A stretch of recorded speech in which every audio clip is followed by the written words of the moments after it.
Hi, I'm Rita. Welcome back to my YouTube channel, Life Worth Reading. And welcome to a very quick March wrap-up. I don't have a lot to say about these books. Honestly, March was another very mid reading month for me. And most of the books that I'm going to be talking about are books that are featured in my TBR Destruction Project episode 3 that has just aired like I'm on TV. It's just been uploaded. So you can find my full thoughts in there. So this is going to be just like a quick check-in of the books that I read in March, what I thought of them, the ratings, etc.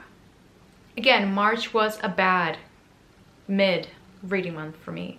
I read 5 books and I DNF'd 1, so total of 6, but yeah, I DNF'd 1, but I read a good chunk of it, and it was just very mid. The average rating is a 3.4, which is not great. I mean, it's not bad, it's not horrific, but it's also not great.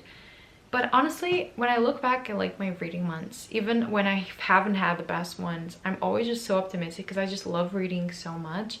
And I just look back and I'm like, I had fun. But did I? I didn't, but I did.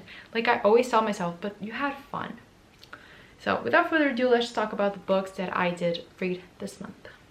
The first one, and the only one that was not featured in a vlog or any video of mine, is A Treacherous Curse by Deanna Raybourn. This is book 3 in the Veronica Speedwell series that I'm currently reading and obsessed with. Loving it so much. I cannot wait to read this entire series. I'm reading about one a month. So I'm reading the 4th one in April, which is a dangerous collaboration, I think. And I'm just so honestly excited. I love the series so much. A Curious Beginning was a little bit of a rough start for me. I didn't love the pacing of it. I loved the characters immediately. Their chemistry between Veronica and Stoker is amazing. I really like them both as characters, but them together as well. And I love the mystery element of it. I love that we are following a little mystery in every single book. But honestly, I had issues with the pacing of the first one. It was only like a 3.5, and then the second one was an absolute 5. I just love the pacing of that one so much more. The story felt much more established. The dynamic between them was so great. And now in book 3, we are following a case from Egypt. I didn't think that they were going to Egypt, but I wish that they would have gone, because that would have been really fun. But no, they're solving a case of this haunted expedition that is going to be showcased in a museum in London, and people associated with it have died, but one of the people associated with it is someone from Stoker's past. So it's a lot also about uncovering his past, the fact that he had a wife before, and because they're both in their 30s, I think, so they both had a life before each other, and we are slowly uncovering their secrets and their traumas, and it's just me, like, we're uncovering their traumas. It's so much fun, but it is, and their dynamic, their friendship is one of the best things that I have read recently. I love it so much. They're both like really attracted to each other, but they value their friendship above everything else, and they support each other through thick and thin. They are just the greatest of friends, and I need a Stoker in my life so bad. Like, that man just gets me, and that man can get it. Like, he's everything to me. So I'm having a beautiful grand old time. I think that this 3rd installment was definitely like a solid 4. It didn't make me feel the way girl, what the fuck was that? It didn't make me feel the way the 2nd book did. The 2nd book really was just amazing for me. This 3rd one, I love the backstory. I love the characters. I love the mystery also, like uncovering Stoker's past. But the mystery itself, it was okay. I had a good time. It just wasn't all bad, if you know what I mean. But yeah, what a solid installment in the series. I'm loving the Veronica Speedwell series so much. If you think that you can enjoy it, it's historical mystery with a slow burn romance, and it's so cute. It's so great, and I'm just having the time of my life, honestly. Next up, I finished a book from the 2nd episode of TBR Destruction Project, a book that I finished earlier in the month, and that was A Little Luck by Claudia Pinheiro. Unfortunately, this is going to be one of my disappointing books of the year because I love Elena Knows by this author so much. It's a 6-star book for me. I'm kind of scared to reread it and not feel the same way, but it's a book that I love with all my heart and that I love the writing in. And this was such a disappointment. A Little Luck follows our main character Mary Lohan. She had a different name when she lived in Buenos Aires. I think Maria Elena, maybe. And she is coming back to Buenos Aires 20 years after this great tragedy struck her family and her city. And we are trying to uncover what happened those 20 years ago. And it's really all about that. Basically, my problem with this book, one, the writing isn't anything that great, which is so strange to think that this is the same person that wrote Elena Knows, which the writing was one of my favorite elements of that story. It just fit so well with the story. It made so much sense and I really admired it. But in this case, I really didn't feel the same way. And then the way that the synopsis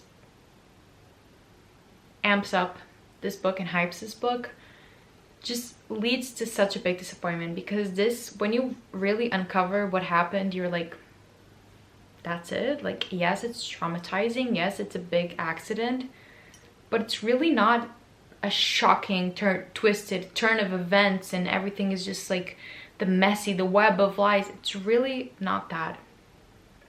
It's just an accident that happens. And it's one of those books, one of my main critiques for books. And obviously, writers and authors will write whatever the fuck they feel like writing, okay? They don't have to have a reason. They can write something just because they want to. They can write something because they think it'll sound good. I don't know. I don't care. Like, as a person, I don't judge that. But as a reader, one of the worst feelings I can get when I'm finished with a book is like, why was this written? I hate when I don't see the point of a book, even though, again, authors are obviously free of writing whatever they want, whether they have a point or not. But it's just so much more impactful when you read a book and you can understand the motivation behind it. You can understand this book was written because of this, to show us this, to explore this character, to explore this idea. And in this case, it was just so underwhelming. It was just so, okay, like, where was this web of lies and messiness? And it just wasn't. And another thing that really bothered me about this book was the fact that we are always constantly revisiting this accident from different perspectives. It's one of those things where you just like add a little bit more to the story every time that you read it, but you're always reading the same thing with just like things added to it. And it just got to be really repetitive, and I didn't really care. I couldn't connect with the main character that much. Obviously, I felt for her, but it's just, I thought it was very, very empty. And I hate to say that because it's one of the most, for me as a reader, like personally, that is one of the most horrible things that I can say about a book, is that it was empty. But it was definitely empty. I don't get it. I guess the girls that would get it, and the girls that don't. And I, unfortunately, am a girl who doesn't, which is really sad because I really thought that I would. I thought I was a major candidate to get this, and I didn't. And that's really upsetting, but yeah. I'm still gonna read the rest of Claudia Piñero's backlist, and hopefully I'll find another gem like Elena Knows, because this one I just don't understand the hype. Now on to episode 3 of TBR Destruction Project, which you can watch because it was last uploaded on my channel. I read Matrix by Lauren Groff. This is a book that has been a long time coming. I first started this book, I think, in 2021. And at the time, I really wasn't feeling it. I don't know why. I was reading the ebook. I just wasn't connecting with it, so I left it, like I DNF'd it. And now that I've gone back to it, I can appreciate this so much more. It's one of those, like, right book, wrong timing kind of things. Like the first time that I read it, I just really wasn't connecting with it, and this time I really understood it and I connected with it so much more. So that was really exciting, and I did really enjoy this book. I ended up giving it close to a 4, like 3.75, but if I had to round it up, it would be a 4. This follows our main character, Marie de France, who is this woman who comes down from a line of crusaders and women warriors, and she is actually expelled, or expelled is like school.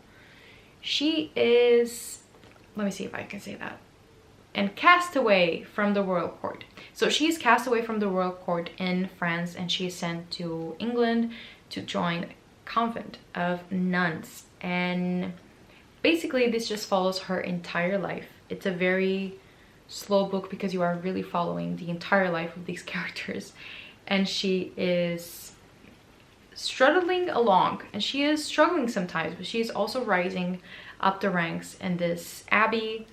And it just gets a little bit weirder and weirder as she comes into power, and what is she going to do with that power. But I think that Marie de France is such an interesting character. She is so complex. You can see every side of her, the good and the bad. It's also queer, and I love the way that Lauren Groff writes about religion and about God. I have no idea where she stands. From what I can understand, I don't think that she believes in God, but in this book and The Vaster Wilds, which I also read, the questions that she has for God and for humanity and the relationship between God and humanity are so interesting. I think this has such beautiful quotes and passages on it, and it's really about coming into your power, even in an environment like an abbey, which is a little bit limiting because you're limited in your contact with society. But Marie is slowly going up the ranks, and she is changing things, and she is making shit happen. And I don't know, I had a really great time with it. I can definitely tell what Lauren Groff wanted to do with this, and I think that it's so fun. And it's also, it has a lot of meaning behind it, which I really liked. And I loved the ending. I loved what Lauren Groff did with the ending. I think that it was really, really funny how she ended this book, and I really appreciated it. Then I picked up True Biz by Sarah Novick. This is a book about River Valley School for the Deaf in the United States, and it's really all about a collection of characters that are going to the school, and one of the characters is the teacher and headmistress at the school. And I ended up giving this book a 3. I think this book had really, really great points to it, and then there are parts of it that just felt really pointless as well. Positive sides, the things that I did love in this book. I really loved the insight into American deaf culture, into American Sign Language, into deaf history. Obviously all very United States centered, because that's what the author knows, that's where they grew up, that's the culture that they wish to explore. But I thought it was so interesting. We have a lot about, let me see if I can find a passage for you like this. We have a lot about like actual signs and their meaning. We have some parts about history. There are just on, we see like figuratively speaking, how can you sign metaphors, how can you talk figuratively, and about history, who invented American Sign Language, how does it work, the syntax. I thought it was really, really interesting, those parts, and I think that it was a little bit jarring to see that and then to continue on with the fiction, but it was fun. It was, I think, a great element that could have been only added by someone who is within this culture and who is so knowledgeable about this culture. But in terms of the fiction, in terms of the actual story, I thought that this lacked a little bit more depth. And I think that the author misunderstood what that depth means. I think that the author was like, okay, let's give everyone traumas and sad things, and that will contribute to the depth of this contemporary book. And I just don't really agree with that, I guess. This had so many like little branches that of characters and their traumas and their backstories that just felt really unnecessary. To this book, you didn't end up seeing how everything pans out, how everything works out. Also, in terms of the headmistress, there were so many sad elements added, and I could not see the reason for it, just to make characters go through sad things, because that is character development, I guess, and that's having or giving characters a lot more depth. I don't fully understand that. So it's really jarring to see those really, really sad scenes with then like really high school interactions and school plays, and the ex-girlfriend, the mean ex-girlfriend who everyone is jealous of, and then we get something really, really serious, and then we cut back to something really, really silly and something really adolescent-like. And it was just, I think this author tried to do a little bit too much. I think she tried to cover too much ground. She tried to just do a little bit too much. You know what I mean? I think this would have benefited from exploring less themes, quite honestly. So this was a 3. I'm so glad that I read it. It just wasn't all that, you know, but I'm glad that I read it. Also, I think I'm going to be turning on my overhead light because it's getting a little bit darker in here, and I want you to see me well. I'm going to see if that works. Did that make any difference? I really can't tell. Well, let's move on. I don't know if I should talk about... No, I'll leave my DNF for last. The next book that I read was The Violent Conspiracy by Brendan Slocumb. I'm so excited that I finally read this book. This book has been on a TBR, like on my physical TBR, it has been only for a couple of months, but on my radar, on my like TBR of TBRs, it's been for 3 years at this point. So I'm really glad that I finally read this. This book follows our main character, Ray, who is a Black violinist who grew up in North Carolina, who didn't have the best means and access to quality instruments, to private teachings, but his love for the violin prevailed above all, and his grandma was so supportive of him. I love the relationship between him and his grandma. And we start off this book, this mystery, with Ray in present time, and he has a major competition, the Tchaikovsky competition, coming up, and he finds out that his millions of dollars worth of violin, his Stradivarius, has just been stolen. And we are trying to uncover who stole it, and we are also trying to uncover how he came to have this violin in his possession. So one thing I will say that I didn't really like about this book is the timelines. I struggle a little bit with timelines that are constantly going back and forth, and that are, I don't know, I just struggle a little bit when it's like 6 years ago, and then October of that year, and then March of the next year, and then 14 months ago, and then 6 months ago, but then like 3 years ago, and then 2 months ago. I just struggle a little bit with that. I didn't love that part, but that's on me. That's just not something that I really like in my mystery books. But I think that this was really, really great. Obviously, the social themes were sad, but really great to hear. I loved how much the author put himself into this character, because the author himself is also a Black man who is a violinist, and you can tell that a lot of his actual real life experiences made it onto this character, and I really appreciated that. I don't know if I can tell you that I liked the resolution or not. I was just along for the ride. I was just along for the ride, having a good time. This was a solid 4-star for me. I think it's a good mystery, and again, a lot of social themes. There's also a lot about Black history and how that came to be, how that intersected and interfered with Ray's story, his ancestors, all of that. And I just think that it's really, really interesting. And if you like mysteries and you want to read more diverse mysteries, then I highly recommend this one. I'm not a particular fan of music, especially classical music, but you can tell that the author has a really big passion for it, and I feel like I learned a lot about it. So I think I had a good time, and I think that you should definitely read this book if it sounds interesting to you. I'm also definitely going to be reading his other books. He has another book out, Symphony of Secrets, and I'm definitely adding that to my TBR because I think that's going to be a really good time as well. And finally, my DNF of the month, Peach Blossom Spring by Melissa Fu. I'm just as shocked as you are, if you are shocked. Maybe you aren't.